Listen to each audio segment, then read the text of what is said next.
ಅಲ್ಲಲ್ಲಲ್ಲ ಗಿರ್ಜಿ ರೆಡಿಯಾಗಿ ಹೊಂಟ್ಲಿ. ರೀ ನಿಮಗೂ ಏನು ನೆನಪಿರಂಗಿಲ್ಲ ನೋಡಪ್ಪ. ಏನು ಮಾರಯ್ಯ, ನೀನು ರಾತ್ರಿನೇ ಹೇಳಿದ್ನಲ್ಲ, ನಮ್ಮ ಅಕ್ಕ ಆ ಮಗಳಿಗೆ ಮಂತ ನೋಡಕ್ಕೆ ಹೊಂಟಾಳು, ಹೇಳಿ ಹೋದ್ಲ್ರಿ ಮನೆ ತನಕ ಬಂದ ಅಂತೇಳಿ. ಅಷ್ಟ್ಲಗೂ ಮರ್ತ ಬಿಟ್ರೆ? ಓಹೋ ಹೋ ಹೋ, ಅರಲ್ಲಿ ಮನೆಗೆ ಅಳಿಯ ಮಗಳು ಬಂದಾರ, ನೀ ಏನು ಹೊಂಟು ನಿಂತಿ? ಏನು ಚಲೋ ಅನ್ಸತಿ? ಬೇಡ, ನೀ ಏನು ಹೋಗೋದು ಬೇಡ, ನಿಮ್ಮ ಅಕ್ಕಗೆ ಫೋನ್ ಮಾಡಿ ಹೇಳು. ಇಲ್ಲ ನನ್ನ ಅಳಿಯ ಮಗಳು ಬಂದಾರ, ನಂಗೆ ಬರೋಕ್ಕಾಗಿಲ್ಲ ಅಂತೇಳಿ.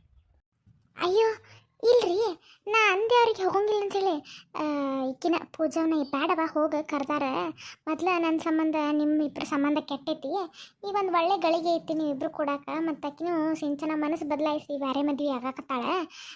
ಕರ್ದ ಅಂದ್ಮೇಲೆ ಯಾಕೆ ಇಲ್ಲಂತಿ, ಹೋಗಿ ಬಾ ಅಂತಂದ್ಲ. ನನಗೂ ಯಾಕೋ ಆಕಿ ಹೇಳೋದು ಸರಿ ಅನಿಸ್ತ. ಹಿಂಗಾಗಿ ರೆಡಿ ಆದೆ, ಅಡುಗೆದು ಎಲ್ಲ ಮಾಡಿಟ್ಟೀನಿ. ಅವರೇ ಇಬ್ಬರು ಅಳಿಯ ಮಗಳು ಆರಾಮಾಗಿ ಮನ್ಯಾಗ ಇರಲಿ ಇಬ್ಬರೇ. ಹೌದಿಲ್ಲ ರೀ, ಈಗ ಮದುವೆ ಆದಾಗಿಂದ ಪಾಪ ಅವು ಮನ್ಯಾಗ ಅವ್ರ ಮಂದಿನೂ ಭಾಳ ನಮ್ಮ ಮನ್ಯಾಗಾರ ಆರಾಮ ಇರಲಿ ಅಂಥೇಳಿ ಹೊಂಟೆ ನೋಡ್ರಿ. ಓ ಹೌದಾ, ಅಮ್ಮ ಇರ್ತಲ್ಲಿ ಮನ್ಯಾಗ? ಅತ್ತಿಯವರು ಬ್ಯಾಂಕಿಗೆ ಹೋಗ್ಯಾರ್ರಿ, ಅವ್ರದ್ದು 2,000 ರೂಪಾಯಿ ತಗೊಳಕ್ಕೆ. ನೋಡಿದ್ರಲ್ಲ, ಅವ್ರು ಹೋದ್ರೆ ಸಂಜಿಕೆ ಬರ್ತಾರೇನು, ಅಲ್ಲಿ ಮಾತಾಡ್ದು ಇಲ್ಲಿ ಮಾತಾಡ್ದು ಅವ್ರು ಗೆಳತಿಯಾರ ಮನೆ ಅದಾವಲ್ಲ ಅಲ್ಲೇ ಓಣ್ಯಾಗ ಕುಂದು ಮಾತಾಡ್ದ ಬರ್ತಾರವ್ರು. ಅದಕ್ಕೆ ನಾನು ಹೊಕ್ಕೇನೆ, ನೀವು ಹೊಲದ ಕಡೆ ಹೊಕ್ಕಿರಲ್ಲ, ಅವ ಎರಡು ಇರಲಿ ಪಾಪ. ಓಹಾ ಅಳಿಯಾರ, ಈಗ ಎದ್ರಿಪ್ಪ, ಕುಂಡ್ರಿ, ಚಾ ತರಕಲ್ತೀನಿ. ಗಿರ್ಜಿ ಚಾ ತರಕ್ಲೆ. ಅಯ್ಯೋ ಅಯ್ಯೋ ಮಾವಾರ, ಚಾ ಕೊಟ್ಲಿ ನಿಮ್ಮ ಮಗಳು. ಚಾ ಕುಡ್ದ ಕುಂತಿದ್ದು ಹಂಗ ರೂಮ್ನಾಗ ಉಳ್ಳಾಡತ್ತಿ ಫೋನ್ ನೋಡ್ಕೊಂತ ಈಗ ಹೊರಗೆ ಬಂದೆ ನೋಡ್ರಿ. ಅತ್ತಿಯರ ಏನು ರೆಡಿ ಆಗಿಬಿಟ್ರಿ? ಎಲ್ಲಿ ಫಂಕ್ಷನ್ ಹೊಂಟಿರಾ? ಅದಪ್ಪ, ಪೂಜಾ ಹೇಳಿದ್ಲಲ್ಲ, ನಿಂಗೆ ಹೇಳಿಲ್ಲ ಪೂಜಾ? ಓ, ಸಿಂಚನ ಏನೋ ಫಾರಿನ್ ಹುಡುಗನ ಮದುವೆ ಆಗತ್ತ ಅಂತ ಹೇಳಿದ್ಲು, ಅಲ್ಲಿ ಹೊಂಟಿರಾ? ಹ್ಞೂಪ್ಪ, ಏನೋ ಪಾರಿನ ಹುಡುಗಂತ ಚಲೋ ಸಂಬಂಧ ಬಂದೈತಂತ, ತಾನು ಮದುವೆ ಆಕೈತಂತ ಹ್ಞೂ ಅಂದ ಅಂತ. ನಿನ್ನೆ ಮನೆ ಮಠ ಬಂದು ಹೇಳೋದ್ರ ಎಲ್ಲ ಫಿಕ್ಸ್ ಆದಂಗೆ ಅಂತ. ಹಂಗೆ ಹೆಸರಿಗೆ ಮೆಂತ ನೋಡ್ಕೊಂಡು ಬರೋದಂತ. ನಮ್ಮ ಶ್ರೀಕಾಂತ್ ಮಾವದನಲ್ಲ, ಅವನು ಗೆಳೆಯನ ತೋರಿಸಿದ ಹುಡುಗ ಅಂತವ, ಭಾಳ ಚಲೋ ಅದಾನಂತ, ಭಾಳ ರಿಚ್ ಮಂಟಾನಂತ.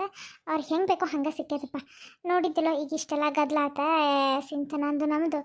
ನಮ್ಮ ಸಂಬಂಧ ಪೂಜಾನು ಅನ್ನಕತ್ಲ, ನಮ್ಮ ಸಂಬಂಧ ನಿಮ್ಮ ಸಂಬಂಧ ಹದ್ಗೆಟ್ಟತ್ವಾ, ಹೋಗ್ರಿ ಕಳ್ಳು ಬಳ್ಳಿ ಬೇಕಾಕೈತಿ, ಹೋಗಿ ಬರೋಕಂದ್ಲ. ಹಿಂಗಾಗಿ ನಾನು ನಿಮ್ಮ ಮನ್ಯಾಗಿದ್ರಪ್ಪ, ಮತ್ತೆ ಹಂಗೆ ಹೇಳಿದ್ಲಂತೆ ರೆಡಿ ಆದ್ನಿ.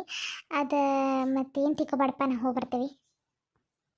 ಅಯ್ಯೋ ಅತ್ತಿಯರ, ಅದ್ರೊಳಗೆ ಏನೈತ್ರಿ? ಪೂಜಾ ಹೇಳಿದ್ ನನಗೆ, ನಾನು ಹೋಗಿ ಬರ್ಲಿ ಬಿಡು ಅಂತಾರ ಅಂದೆ. ಆಮೇಲೆ ಪೂಜಾ ಬಂದ್ಲ. ಅಲ್ಲ, ನಾವು ನಿಮ್ಮ ಮನೆಯೊಳಗೆ ಬರೋದಕ್ಕೂ ನೀವು ಹೋಗೋದಕ್ಕೂ ಏನು ಸಂಬಂಧ? ನಾನು ಪೂಜಾ ಆರಾಮಿರ್ತೇವೆ ಮನೆಯೊಳಗೆ. ನನಗೂ ನಮ್ಮ ಮನೆಯೊಳಗಿದ್ದು ಬೇಸರಾಗಿನ ಒಂದು 2 ದಿನ ರೆಸ್ಟ್ ಮಾಡ್ಬೇಕಂತ ನಿಮ್ಮ ಮನೆಗೆ ಬಂದೀನಿ. ನೋಡೋಣ, ಸ್ವಲ್ಪ ಪೂಜಾ ಕರ್ಕೊಂಡು ನಿಮ್ಮ ಹೊಲದ ಕಡೆ ಹೋಗಿ ಅಡ್ಡಾಡ್ಕೊಂಡು ಬರ್ತೀನಿ. ಸ್ವಲ್ಪ ಮೈಂಡು ರಿಲ್ಯಾಕ್ಸ್ ಆಕೈತೆ ನಂದು. ನೀವು ಹೋಗಿ ಬರ್ರಿ ಆರಾಮ್, ನಮ್ಗೇನು ಟೆನ್ಷನ್ ಇಲ್ಲ. ಆತಪ್ಪ ಸಿದ್ಧಾರ್ಥ, ಹೋಗಿ ಬರ್ತೇವೆ. ಜಳಕಕ್ಕೆ ನೀರು ಕದಾವ. ಪೂಜಾ ನೀರು ಕೊಡ ನನ್ನ ಗಂಡಗೆ. ನಾಷ್ಟನೂ ರೆಡಿ ಆಗಿದ್ದು, ಬಿಸಿ ಬಿಸಿದ ತಿಂದ್ಬಿಡ್ರಪ್ಪ. ಆಮೇಲೆ ಬೇಕಾದ್ರೆ ಹೊಲ ಕಡೆ ಹೋಗಿ ಅಡ್ಡಾಡ್ಕೊಂಡು ಬಂದು ಊಟ ಮಾಡುವಂತ್ರಿ. ಆಯ್ತು ರೀ ಅತ್ತಿಯರ, ಹಂಗಾಗ್ಲಿ. ಗಿರ್ಜಿ, ಓ ದೊಡ್ಡವ, ಬಾ ಬಾ ಒಳಗೆ. ಓ ಸಿದ್ಧಾರ್ಥಪ್ಪ, ಆರಾಮ? ನಿನ್ನೆ ರಾತ್ರಿನ ಬಂದಿನ್ಪನ, ನೀವು ಮಕ್ಕೊಂಡಿದ್ರಂತ ಸುಮ್ಮ ಯಾಕೆ ನಿಮ್ಗೆ ಡಿಸ್ಟರ್ಬಿಟ್ರೆ ಮಾಡೋದಂತ ಹೇಳಿ ಬರಾಕ್ ಹೋರಿಲ್ಲ. ಆರಾಮಪ್ಪ? ಹ್ಞೂ ರೀ ದೊಡ್ಡಮ್ಮರ, ಆರಾಮದೇ ನೋಡ್ರಿ. ಇದಪ್ಪ ನಿಮ್ಮ ಇಕ್ಕಿ ಫಂಕ್ಷನ್ ಹೊಂಟಿದ್ವೆ, ನಿಮ್ಮ ಹತ್ತಿರ ಕರ್ಕೊಂಡು ಹೋಗ್ಬೋದು ನೋಡ್ರಿ. ಹೌದ್ರಿ, ಅತ್ತಿಯರು ಹೇಳತ್ತಿದ್ರ. ಅಂತೂ ಇಂತೂ ಸಿಂಚನಾಗ ಒಳ್ಳೆ ಬುದ್ಧಿ ಬಂತಲ್ಲ, ಅದನ್ನ ಕೇಳಿ ಖುಷಿ ಆಯ್ತು ನನಗೊಂಥರ. ಪೂಜಾ ಹೇಳಿದ್ಲ ಹಿಂಗಂತೇಳಿ ಕೇಳಿದ ತಕ್ಷಣ ಒಮ್ಮೆ ಶಾಕ್ ಆಗ್ಬಿಡುತ್ತೆ. ಈ ಹುಡುಗಿ ಒಳ್ಳೆ ಹುಡುಗಿ ಒಳ್ಳೆ ಬುದ್ಧಿ ಬಂತಲ್ಲಪ್ಪ ಅಂತ ಖುಷಿ ಆಯ್ತು. ತಗೋರಿ ಅತ್ತಿಯರ, ಹೋಗ್ಬರ್ರಿ ಇಬ್ರು. ನಡಿ ಗಿರ್ಜಿ, ತಡಾಕೈತಿ. ಮತ್ತೆ ನಿಮ್ಮ ಅಕ್ಕೇನೋ ಲಘು ಬಾ ಅಂತ ಫೋನ್ ಹಚ್ಚ ಅಂತ ಹೇಳಾಕತ್ತಿದ್ದಿ. ನಡಿ ಹೋಗು. ಆತಪ್ಪ ಸಿದ್ಧಾರ್ಥ, ಹೋಗಿ ಬರ್ತೇಪ್ಪ. ಹಾಂ ಪೂಜಾ, ಅವ ನಾ ಎಲ್ಲ ಕಾಳಜಿ ತಗೋತೀನಿ, ನೀ ಆರಾಮ್ ಹೋಗಿ ಬಾ. ಆತವ. ಶಾಂತಕ ನಡಿ, ತಡಾಕೈತೆ ನಡಿ. ಬಿಟ್ಟು ಬರ್ಲ ಹೆಂಗಾರ ನಾನು ಕಾರ್ ತಗೊಂಡೆ? ಅಯ್ಯಯ್ಯೋ ಬೇಡಪ್ಪ ಸಿದ್ಧಾರ್ಥ, ಬೇಡ. ಬಸ್ ಐತೆ, ಬಸ್ಸಿಗೆ ಹೋಗಿ. ನೀ ಬರೋದು ಸುಮ್ಮ ಯಾಕೆ, ನೀವು ಆರಾಮ್ ಇರಾಕಂತ ಬಂದಿ ರೆಸ್ಟ್ ತೊಗೊಳಕ್ಕೆ. ನೀನು ಓಡಾಡ್ಸ್ದಂಕಿದ್ ಬೇಡಪ್ಪ, ನಿಂಗೆ ಯಾಕೆ ತ್ರಾಸ ಕೊಡೋದು. ನೀ ಆರಾಮ್ ಮನೆ ಒಳಗಿರ, ನಾವು ಹೋಗಿ ಬರ್ತೇವೆ. ನೀ ತಲೆ ಕೆಡಿಸ್ಕೊಬೇಡ. ತಗೋರಿ ಅತ್ತಿಯರ, ಹೋಗ್ಬರ್ರಿ.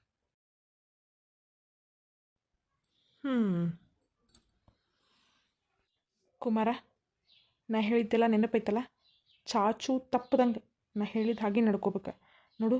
ನಿನಗೆ ಸ್ವಲ್ಪ ಗಡಿಬಿಡಿ ಚಾಳಿ ಭಾಳ ಐತಿ. ಆ ಗಡಿಬಿಡಿ ಮಾತನಾಗ ನಿಜಾಗಿ ಜೈನರ ಬಾಯಿ ಬಿಟ್ಗಿಟ್ಟಿಯ. ಬಿಟ್ಟಿದ್ರೆ ಗೊತ್ತೈತಲ್ಲ, ನಿಮ್ಮ ತಾಯಿ ಜೀವ ನನ್ನ ಕೈಯಾಗೈತಿ. ಹುಷಾರಾಗಿ ಹ್ಯಾಂಡಲ್ ಮಾಡ್ಬೇಕು ನೀ. ಸರ್, ಯಾಕೋ ನೀವೆಲ್ಲ ಹೇಳಿದಾಗ ಮಾಡ್ತೀನಿ ಅಂತ ಒಪ್ಕೊಂಡ್ಬಿಟ್ನಿ. ಆದರೆ ಈಗ ಭಯ ಆಗತ್ತೈತಿ. ಮೊನ್ನೆ ನೀವು ಶ್ರೀಕಾಂತ್ ಸರ್ನ ಭೇಟಿ ಮಾಡಿಸಿದಕ್ಕೂ ನನಗಿಷ್ಟು ಭಯ ಆಗಲಿಲ್ಲ. ಈಗ ಯಾಕೋ ಒಂದು ಹೆಣ್ಮಗಳ ಜೀವನದಾಗ ಆಟ ಆಡತ್ತೇನೋ ಅಂತ ಒಂಥರ ಗಿಲ್ಟ್ ಫೀಲ್ ಆಗತ್ತೈತೆ ರೀ ಸರ್. ನಂಗೆ ಯಾಕೋ ಭಾಳ ಭಯ ಆಗತ್ತೈತಿ. ಏನಾರ ಮುಂದೆ ಹೆಚ್ಚು ಕಮ್ಮಿ ಆಗಿ ನಾ ಏನಾದರೂ ಜೈಲ್ ಪಾಲ್ ಆಗಿದ್ದೀನ ಅಂತ ಅನ್ಸಾಕತ್ತೈತಿ.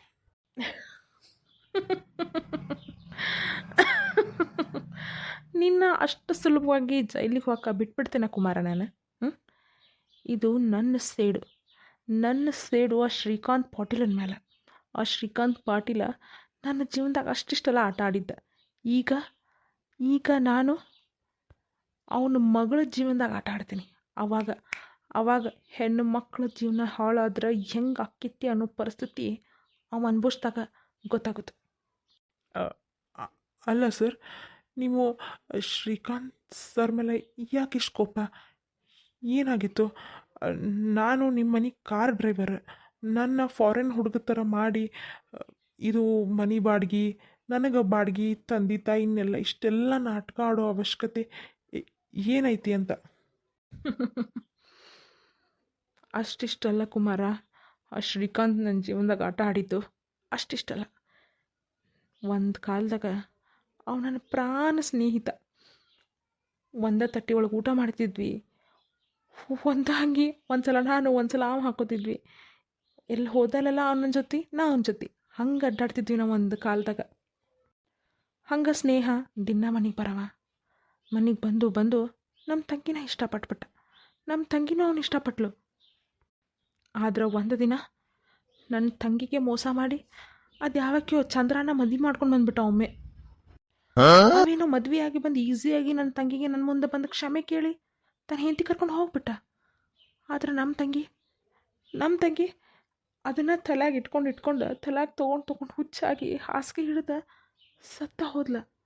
ಆದ್ರೆ ಅವ ಮಾತ್ರ ಒಂದು ಗಂಡು ಮಗ ಒಂದು ಹೆಣ್ಣು ಮಗಳನ್ನ ಹಡ್ಕೊಂಡು ಚಲೋ ತಂಗಿ ತನ್ನ ಕಂಪ್ನಿಗಳನ್ನೆಲ್ಲ ಬೆಳೆಸ್ಕೊಂಡು ಆಸ್ತಿ ಗಿಸ್ತಿ ಅಡವು ಮಾಡ್ಕೊಂಡು ಆರಾಮದಾನ. ಆದ್ರೆ ನಮ್ಮ ತಂಗಿ ಮಾತ್ರ ಸತ್ ಸಮಾಧಿ ಆಗೋದ್ಲು.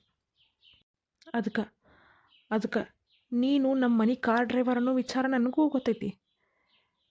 ಇದು ಬಾಡಿಗೆ ಮನೆ ಯಾಕೆ ಮಾಡೇನು ಗೊತ್ತಾ? ಇಷ್ಟು ದೊಡ್ಡ ಮನಿನ ನೀನು ಫಾರಿನ್ ಹುಡುಗ, ಈ ದೊಡ್ಡ ಬಿಲ್ಡಿಂಗು ನಿಂದೆ, ಒಬ್ಬ ಮಗ, ನಿನಗಿಬ್ಬರನ್ನ ಅಪ್ಪ ಅವ, ಅದು ಬಾಡಿಗೆ ಅಪ್ಪ ಅವ ಅಂತಂದಿನಿ. ನಮಗೆ ಗೊತ್ತವ್ರು ಬಾಡಿಗೆ ಅಪ್ಪ ಅವ ಅಂಥೇಳಿ. ಆದ್ರೆ ಅವರು ನಿನ್ನ ನಿಜವಾದ ತಂದೆ ತಾಯಿ.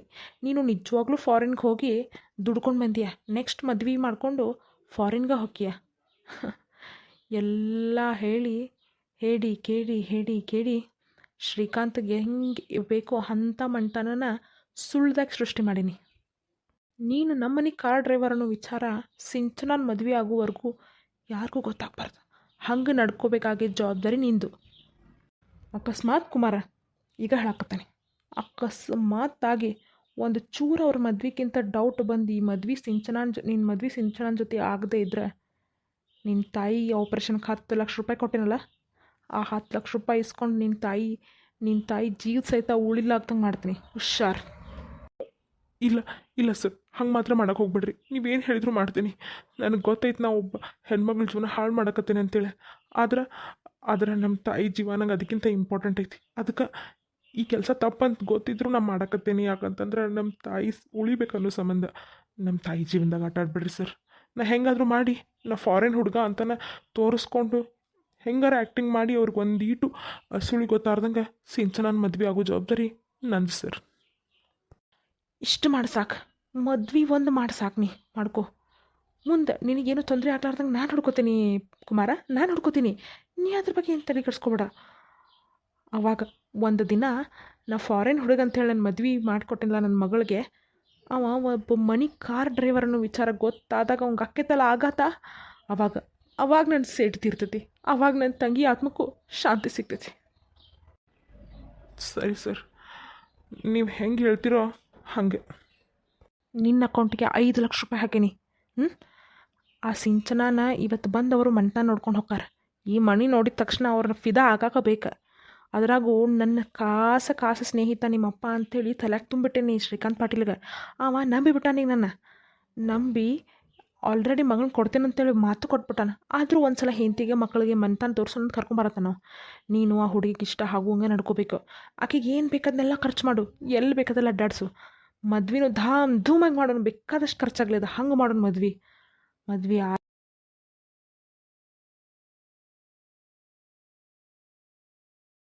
ಸಂತೋಷ. ಎಲ್ಲದಾರವ್ರ ನಿನ್ನ ಬಾಡಿಗೆ ತಂದೆ ತಾಯಿ ಇನ್ನೂ ಮಟ್ಟ ಬಂದಿಲ್ಲ? ಹಾಂ ಅದಾರ ಸರ್, ಒಳಗೇನೋ ಡ್ರೆಸ್ ಚೇಂಜ್ ಮಾಡ್ಕೊಳಕತ್ತಿದ್ರು. ನನಗೆ ಭಯ ಇರೋದು ನೀನೊಬ್ಬ ಕುಮಾರ. ಯಾಕಂತಂದ್ರೆ ನಿನಗೆ ಇಂಥ ನಾಟಕ ಗಿಟಕ ಮಾಡಿ ರೂಢಿ ಇಲ್ಲ. ಆದ್ರೆ ನಿನ್ನ ತಂದೆ ತಾಯಿ ಅಂಥೇಳಿ ಬಾಡಿಗೆ ಕರ್ಕೊಂಬಂದಿನಲ್ಲ, ಅವರು ಪಕ್ಕ ನಾಟಕದ ಕಂಪ್ನ್ಯಾಗ ನಾಟಕ ಮಾಡಿದವ್ರು. ತಂದೆ ತಾಯಿ ಪಾತ್ರ ಹೆಂಗೆ ಮಾಡ್ಬೇಕಂತ ಅವ್ರಿಗೆ ಗೊತ್ತೈತಿ. ಆದ್ರೆ ನನಗೆ ಭಯ ಇರೋದು ನಿನ್ನ ಮ್ಯಾಲಷ್ಟ. ನೀನು ಹುಷಾರಾಗಿ ಹ್ಯಾಂಡಲ್ ಮಾಡ್ಬೇಕಾ. ಒಂದು ಅವ್ರಿಗೆ ಡೌಟ್ ಬರಬಾರ್ದು, ಅರ್ಥ ಮಾಡ್ಕೊ. ಅವ್ರ ಮನ್ಯಾನಾಗ ಈಗ ಅವ್ನು ಶ್ರೀಕಾಂತ್ ಪಾಟೀಲ್ ಅವ್ನ ಹೆಂಡತಿಯ ನಿನ್ನ ಮದುವೆ ಆಗೋ ಹುಡುಗಿ ಸಿಂಚನ, ಅವ್ರ ಅಣ್ಣ ಮತ್ತು ಅವ್ರ ಅಕ್ಕಂಗೆ ಯಾರಿಬ್ಬರು ಯಾರೋ ಬರ್ತಾರಂತ. ಹುಷಾರಾಗಿರು. ಸರಿ ಸರ್, ಸರಿ. ನನ್ನ ಜೊತೆ ನೀವು ಒಂದು ಸ್ವಲ್ಪ ಇದ್ರೆ ನನಗೂ ಸ್ವಲ್ಪ ಧೈರ್ಯ ಬರ್ತೈತಿ. ನಾನು ಇಲ್ಲೇ ಇರ್ತೇನಲ್ಲ, ಈ ಮದುವೆ ಆಗೋ ತನಕ ನಾ ಎಲ್ಲಿ ಹೋಗಲಿ, ನಾನು ಇಲ್ಲೇ ಇರ್ತೇನೆ. ಅರ್ಥ ಆಯ್ತಲ್ಲ ನಾ ಹೇಳಿದ್ದೆಲ್ಲ? ಹಾಂ ಸರ್, ಅರ್ಥ ಆಯ್ತು. ಶ್ರೀಕಾಂತ, ನನ್ನ ತಂಗಿ ಜೀವನದೊಳಗೆ ನೀ ಆಟ ಆಡಿದಲ್ಲ, ನಿನ್ನ ಮಗಳು ಸಿಂಚನನ ಜೀವನದೊಳಗೆ ಈಗ ನಾ ಆಟ ಆಡ್ತೀನಿ.